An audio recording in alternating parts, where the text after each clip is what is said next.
नमस्कार दोस्तों, मैं हूं दीप नारायण। आप सभी का स्वागत है दीप अकेडमी में। आज हम बात करने वाले हैं अवकलन और डिफरेंशिएशन के बारे में। तो आप सब लोगों ने डिफरेंशिएशन या तो पढ़े होंगे या तो आप ये फर्स्ट टाइम होगा। ठीक है, अगर आपने पढ़े हैं तो आपके मन में एक कंफ्यूजन रहता है। कंफ्यूजन ये रहता है कि जो आपका क्वेश्चन होता है, ठीक है, वो आपका जैसे कि जिनके हम अवकलन जानते हैं, ठीक है, जिनके डिफरेंशिएशन हम जानते हैं, ठीक है, जैसे कि x पे पावर n का होता है nx power n plus 1, x का होता है 1, कोई अगर कांस्टेंट वैल्यू है c या a तो उसका 0, sin x का cos x का माइनस sin x और tan x का sec स्क्वायर x। ठीक है, ये हम जानते हैं कुछ। ठीक है, ये तो आपके मतलब कि एक तरह से फॉर्मूले हैं, ये कह सकते हैं। लेकिन जब आप क्वेश्चन सॉल्व करते हो ना, तो आपको सेम यही नहीं मिलता है, सेम ये नहीं मिलता है। ठीक है, तब आपको लगता है अब क्या करना है। तो मैं यहाँ पे कुछ की पॉइंट लेके आया हूं। मैं सिर्फ इस वीडियो में दो की पॉइंट को डिस्कस करूंगा। ठीक है, दो को।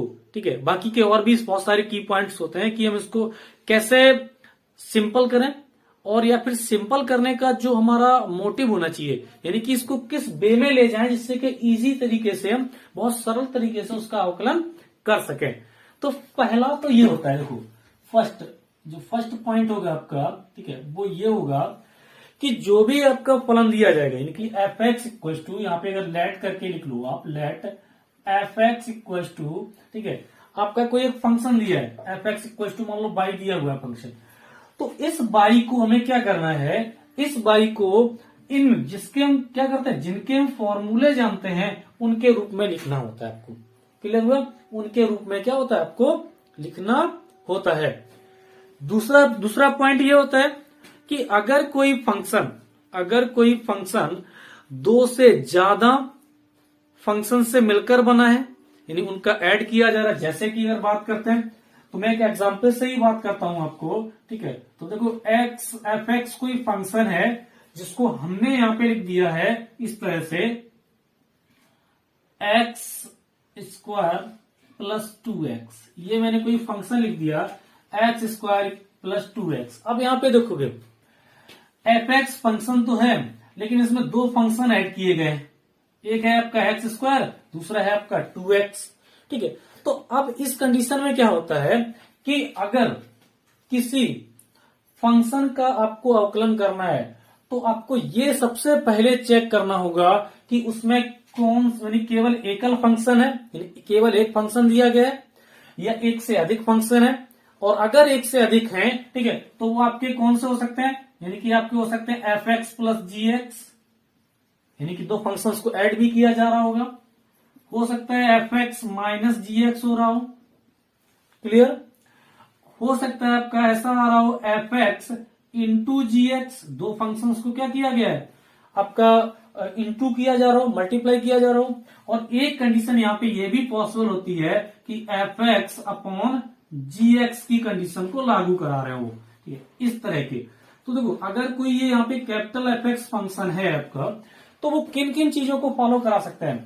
वो देखो फंक्शन या तो आपको direct F X equal to यहाँ पे कोई फंक्शन दे देंगे, अदरवाइज जैसे कि मैंने यहाँ पे एग्जांपल लिया, ये देखो ये वाला, ठीक है, तो इसमें क्या किया गया, एक्स स्क्वायर और यहाँ पे 2x को, ठीक है, एक्स स्क्वायर और 2x को यहाँ पे दो को ऐड किया गया है प्लस के चिन्ह के साथ में। तो फंक्शंस होंगे, अगर कोई फंक्शन केवल एक है उसमें, ठीक है, एक वेरिएबल है, या फिर हम कोई बोले कि एक ट्रिग्नोमेट्री रेशियो है, तब तो ठीक है आपका। अगर अदर केस में क्या होगा कि दो फंक्शंस को ऐड किया जा सकता है, सबट्रैक्ट यानी माइनस भी किया जा सकता है, इनटू भी किया जा सकता है, और उनको डिवाइड भी किया जा सकता है। तो ये जो मैंने ऑपरेशन बोले हैं, ये आपके किए जा सकते हैं।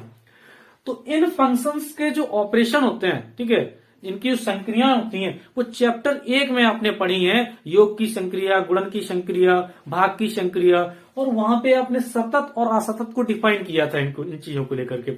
और ऑपरेशन मल्टीप्लाई को भी डिफाइन किया हुआ था, जिसको हम लिखते थे एफओजी करके, कभी तो फॉग लिखते थे, कभी गॉफ लिखते थे, या फिर कोई दूसरा और फंक्शन होता था, उसको हम यहाँ पे क्या करते थे, प्रूव करते थे।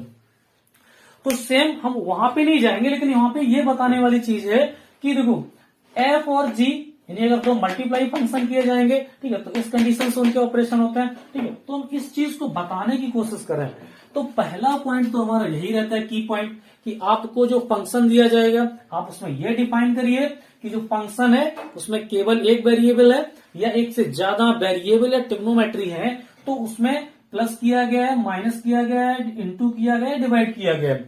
तब आप डिसाइड कर पाओगे कि आप उसमें किस फॉर्मूले को अप्लाई करोगे। अगर आप यहाँ पे देखो, मैं इसी यहीं पे थोड़ा सा और ऐड करता हूं कि अगर यहाँ पे आपको ये बताया जाता है, जैसे कि देखो मान लो कोई एक कैपिटल एक्स फंक्शन है और उसमें दो फंक्शंस को ऐड किया गया इस तरह से, तो इसका आप अवकलन करने के लिए क्या करोगे कि यहाँ पे योग वाला फॉर्मूला यूज करोगे। कि आपका एक फॉर्मूला होता है कि अगर आपको ऐसे लिखा हुआ है कोई एक फंक्शन है, यानी कि आप लिख लो यहाँ पे F x plus g x, ये फंक्शन है और इसका आपको क्या करना है, इसको आपको अवकलन करना है डी अपॉन डी एक्स, और इसको ये पूरे एक ब्रैकेट के अंदर है। तो आप क्या करोगे, पहले एफ एक्स का करोगे फिर जी एक्स का, यानी कि आप इस तरह से करोगे f x d upon D x plus g x d upon D x, इस तरह से आप करोगे। तो देखो एफ एक्स का भी कर लिया, जी एक्स का भी कर लिया। सेम कंडीशन इसके साथ भी लागू होती है, तो ये हो जाएगा आपका f x d upon D x minus g x d upon D x, ये लागू हो गया। तो देखो एक तो ऐड के लिए ये वाला फंक्शन और सब्ट्रैक्ट के लिए ये वाला फंक्शन हम अप्लाई कर लेते हैं। लेकिन अगर वो इनटू में दिया है, ठीक है, तो इसके लिए आपका एक दूसरा फंक्शन होता है, यानी कि जो फॉर्मूला होता है फर्स्ट इंटू सेकेंड का अवकलन, ठीक है, प्लस सेकेंड इंटू फर्स्ट का अवकलन, इस तरह से होता है।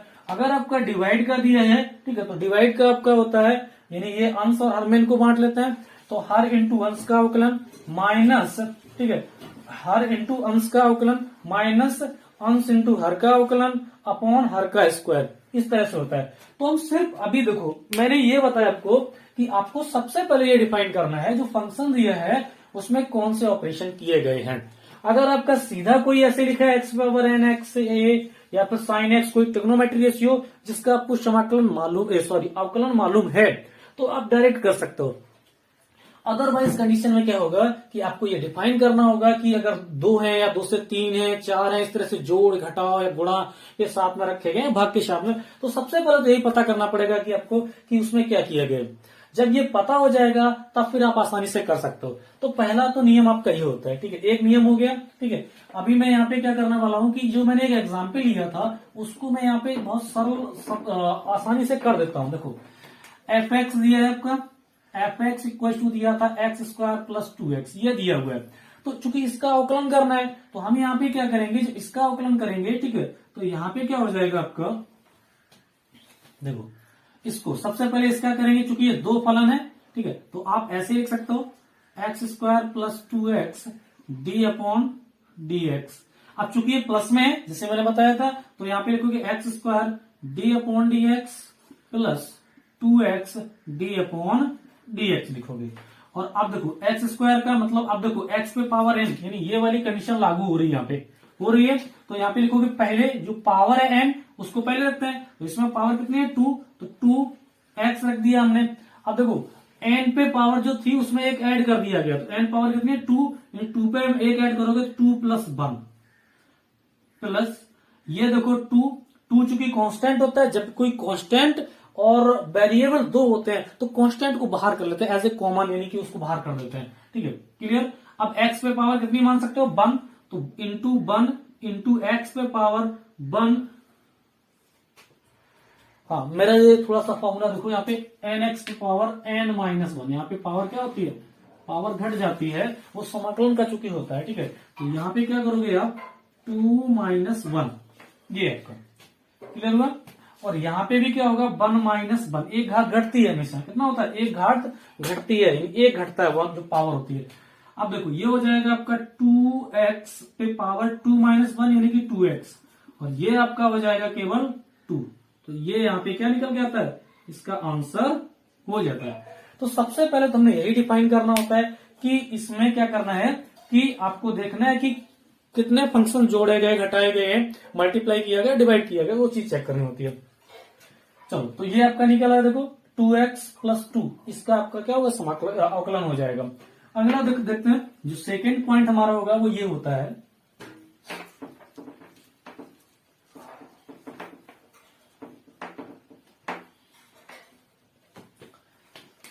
जो सेकेंड पॉइंट होगा बहुत इंपॉर्टेंट पॉइंट है ये आपके लिए। अगर आपने इनको समझ लिया, ठीक है, जो मैं पॉइंट बता रहा हूं, ठीक है, मैं इस वीडियो में सिर्फ 2 ही बताऊंगा, तो आपको बहुत इजी लगने लगेगा, ये अवकलन करना बहुत इजी लगने लगेगा।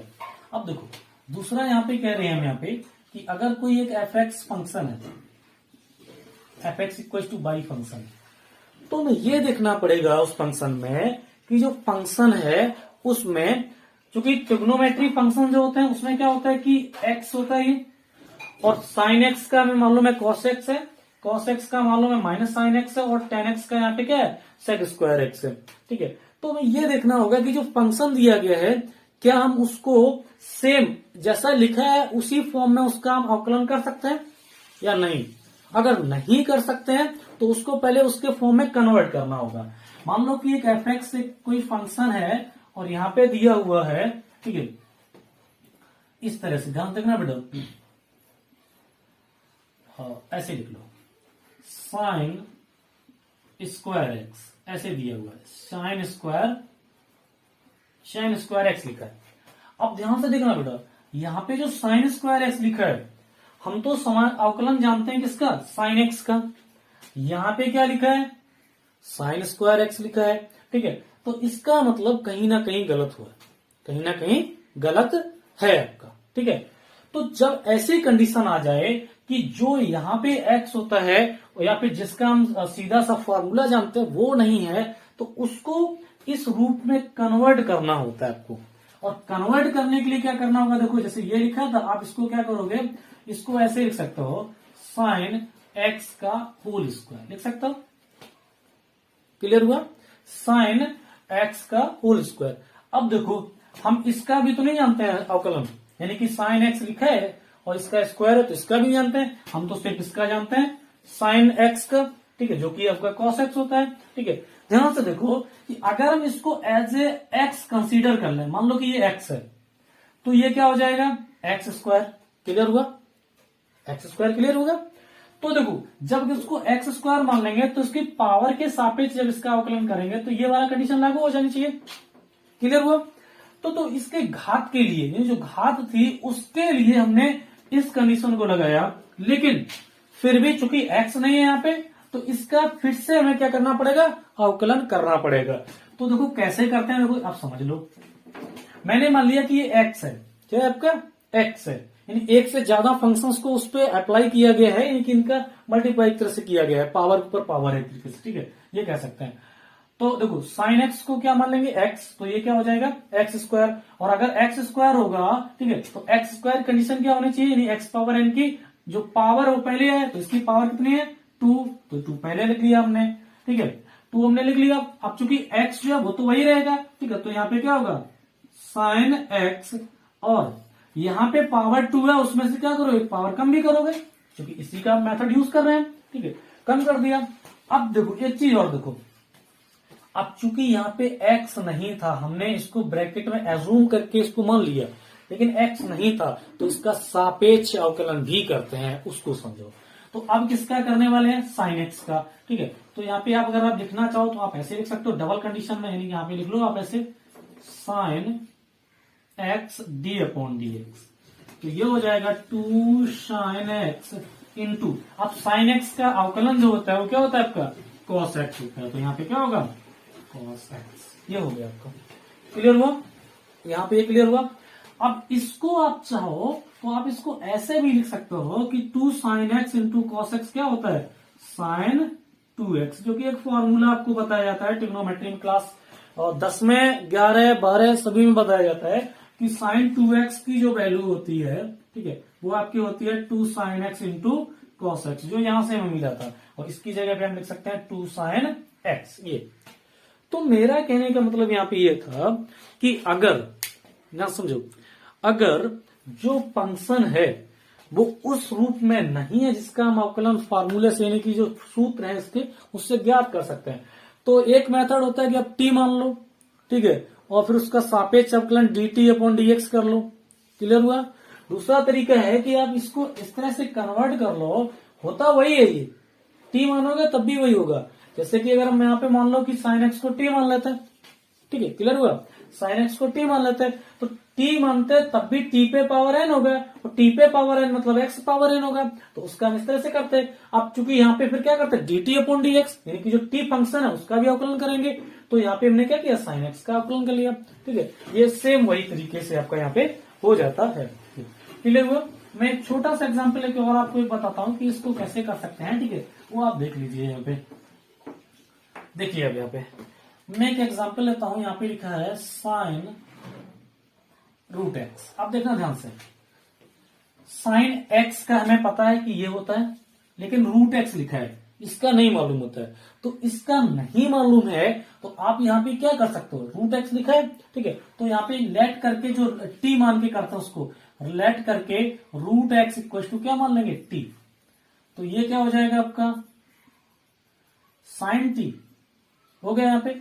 अब चूंकि साइन टी हो गया है, ठीक है, तो sine T into D T upon D X, clear हुआ। इसको करते हैं साइन टी का अवकलन क्या होगा, कॉस टी। अब चूंकि D T upon D x भी यहाँ पे अभी आपका, ठीक है, चूंकि हमने यहाँ पे क्या मान रखा था, रूट एक्स की जगह पे टी मान रखा था, तो सापेक्ष अवकलन टी का करते हैं, तो ये हो जाएगा आपका कॉस टी इंटू टी का जब करोगे, ठीक है, तो टी की वैल्यू है कितनी, रूट एक्स, यानी कि रूट एक्स का आप अवकलन करोगे, ठीक है। तो रूट एक्स का जब आप अवकलन करोगे, ठीक है, तो रूट एक्स का मतलब होता है एक्स पे पावर 1/2, ठीक है, और जब पावर होगी तो आप इसके सापेक्ष करोगे तो 1/2 आगे आ जाएगा, तो इसका हो जाएगा 1/2, ठीक है, एक्स पे पावर, ठीक है। अब चूंकि इसमें घटाते हैं तो -1/2, ठीक है, तो यहाँ पे आपका हो जाएगा कॉस टी इंटू 1/2। अब देखो एक्स पे पावर निगेटिव है तो नीचे लेके आओगे और रूट में लिख दोगे तो कैसी हो जाएगी, पोस्ट मतलब रूट में हो गया ये, ठीक, इस तरह से। तो इसका आंसर जो बनेगा वो बनेगा 1/√2x root X into cos. अब टी की जगह पे जो वैल्यू यहाँ पे एज्यूम की थी, लेट की थी, वही रखनी पड़ेगी आपको, तो ये आपका हो जाएगा, क्लियर हुआ। तो इस तरह से आप इसका आंसर कर सकते हो। तो मैंने देखो 2 पॉइंट अभी आपको बताया, बहुत सारे कभी लगभग 10 पॉइंट हैं, मैं आपको कोशिश करूंगा कि वो अगले वीडियो में बता दें, ठीक है। तो मैं आशा करता हूं कि आपको समझ में आया होगा, अगर आपने थोड़े से भी ध्यान से समझाया तो आपको जरूर समझ में आया होगा। साथ ही साथ मैं कुछ ही दिनों के बाद अनसॉल्व पेपर्स होते हैं आपके क्लास 10th और 12th के पूरे कंप्लीट कराऊंगा सॉल्व यहाँ पे, जिससे कि आपका थोड़ा सा कॉन्फिडेंस जो है थोड़ा सा बढ़ेगा कि किस तरह से पेपर करना होता है। जब आप एग्जाम हॉल में होंगे तो आसानी से कर पाएंगे। तो अगर चैनल पे पहली बार आए हैं तो चैनल को सब्सक्राइब कर दें, वीडियो को लाइक करें, अपने दोस्तों के साथ शेयर करें, और कमेंट बॉक्स में आके जरूर बताएं कि वीडियो आपको कैसा लगा। वीडियो को अंत तक देखने के लिए धन्यवाद।